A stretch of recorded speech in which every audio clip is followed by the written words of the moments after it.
I really struggle to think of an appropriate title for today's video because sometimes you have conversations with people and it really questions or brings into question how you think about the world and what you think about yourself.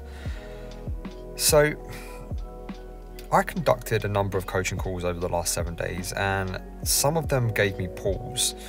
In one call, I actually felt totally unequipped to advise my client, but I don't see that as a failure. I see that as an opportunity to learn and to be better next time.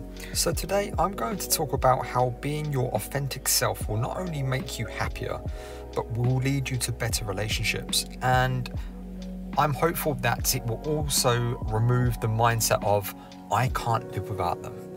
Sure you can. You can live without them. You're doing it right now. But before we go any further, welcome back to the Love Fix, guys. As always, it's Nick telling the truth in the hope that you can get through your relationship problems or breakups as healthily as possible. If you like the content and you've been liking the channel, it really helped me out if you press like and hit subscribe. And if you need a little bit of extra help, you can email me at thelovefix20@gmail.com to arrange a voice coaching session. So let's get into it. In all honesty, I'm not even sure today's video is going to make total sense because, as I said, I've had a number of conversations that really called into question about how I think about relationships and breakups. And it got me thinking about authenticity. And I think that we are losing our ability to be authentic. In fact, I think we sacrifice authenticity to maintain toxic relationships or relationships that are not right for us. I think this is because as children, we sacrifice authenticity for the relationship with our caregivers because our survival depends on it. The problem with that is when we physically mature into adults, emotionally we're still that frightened little child, sacrificing authenticity so our needs will get met. Unfortunately, this means we tend to stay in relationships that were never right for us or never will be right for us. We tell ourselves, I can't live without them. But what does that really mean?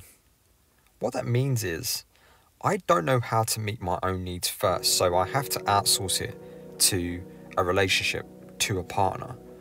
We expect our partners to fulfill needs that we cannot meet ourselves, which is an impossible task for your partner. As children, most of us never learn how to be authentic. We are governed by rules set by our parents, set by the schools that we went to, and so on. Now, that's not to say there is anything wrong with rules. We need them for structure and order in our society. However, in adult life, we continue to suppress and sacrifice our authenticity to please others because this is exactly how we were taught as children. After all, our partners are making everything better and right with the world for us, so we better keep them happy, right? So many are staying in relationships that are absolute dog shit because it's better to have the scraps from the table rather than nothing. This is fucking cancerous. It's a one-way ticket to self-loathing and being lonely. Oh yes, my friends, you can be surrounded by people and still be the loneliest person in the room because you're not giving that love to yourself. We're so busy making sure everyone else is okay that we forget about ourselves. We're so busy living up to the idealized version of ourselves that our partners or exes manifested in their heads that we're no longer authentic because we're just trying to keep them happy. So we are changing our authentic selves to live up to the idealized version of ourselves that they have in their heads. So to keep the peace and to hang on to the scraps that they are feeding us from their table, we throw ourselves on our swords for someone else's happiness.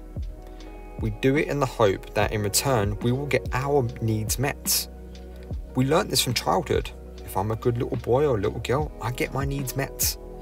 The problem with this is your partner or ex was never going to be able to live up to this expectation, nor can you do the same for them.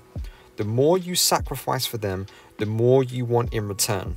You are continuously disappointed, so you sacrifice even more to the point of being needy. Your ex recoils or suppresses how they feel because they have their own issues with being authentic. It's a one-way ticket to a breakup. Now, here's the thing about authenticity and meeting your own needs first. It filters out the people who cannot handle your authenticity, but it will attract a better quality of person to you. Guys, since I started saying no to people and to situations that no longer suited me, and I started putting my needs first, some interesting things happened. The people who couldn't handle my authentic self exited my life, and thank fuck, please leave, I don't want you here anymore. They wasn't really bringing anything to the table anyway. Those who respected and supported a new version of me are still here, and my relationships with these people, my friendships have improved. It's also allowed me to coach you guys authentically. And even though I may say things you do not want to hear sometimes, I say it with compassion, and in a way you can understand or at least appreciate it's coming from a good place. More often than not, I tell people that I do not think your ex will come back. But here is how you level up. Here is how you attract better people. Being authentic and loving yourself will attract someone better. And the crazy thing is, since I started applying my authentic self to myself and to the people around me and to my environment, I've been able to meet my own needs. And because I've been able to meet my own needs, I've had less anxiety. I feel 1,000 times better. And I'm attracting women who like my authenticity rather than a fake, idealized, needy version of me that used to exist years ago. It's like, hey, I swear, my sense of humor is out there. And I will hold my boundaries with you. If you do X, I will do Y. I might warn you once or twice, but if you keep violating my boundaries, the consequence of that is that I will no longer be in your life. We can disagree, as long as we can have an engaging conversation so I can understand you and you can understand me. I want to engage with that person. I want to get to know them. I want to become more educated. You're either down with that or you're not. If you're not, no hard feelings. Thank you for your time. And this, guys, is a conversation that I've had to have many times over the last 15 months. And it's hard. It's not easy because there were people in my life that were in my life for a very long time. But when I started putting boundaries in place for that person or these people, and I started saying, right, okay, here is the real me, they got a little bit butter about it and they exited the situation. I don't take it personally. It's okay. My life is better for it. My needs are getting met. There are better people in my life. I am attracting a better caliber of woman now. And that alone is all worth it. So I guess the point is this. If someone doesn't like your authenticity, jog them on. They were never right for you and they never will be. You do not need to throw yourself on your sword to please others. Please yourself first, and I promise people will be attracted to you. Be compassionate and for sure, help others. We should always be helping others. We should help other human beings. But make sure you help yourself first. So you may be thinking about now, so Nick, I shouldn't be getting any of my needs met from a relationship or partner. Of course you should. A relationship takes care of a companionship and intimacy need. I'm simply saying make sure you, not anybody else, you meet 90% of your own needs first before seeking intimacy with someone else. Trust me, you will be more attractive to the people on the outside looking in. To quote Simon Sinek, the value we bring to the world is what we need the most for ourselves. So, if you're a giving person and you like to help others as an example, this is what you're going to seek most in a partner. So, what is Simon getting at there? And I'll use myself as an example.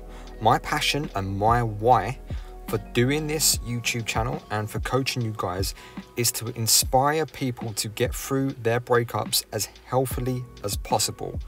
It's not to sell you some X-back program, it's to get you back. It's to make sure that you can navigate your way through the pain and the pitfalls and everything else that comes with the breakup in the best way possible.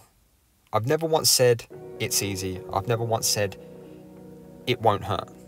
In fact, I say quite the opposite. Hey, it's going to suck for a while. But here's what you can do today that your future self will thank you for. So my why is to be the voice in the dark for you guys. My why is to be the anchor in the sea of storms for you guys. I put that out into the world because I've often found when I needed a voice in the dark or an anchor in the storm, the people I thought who would be there for me were not.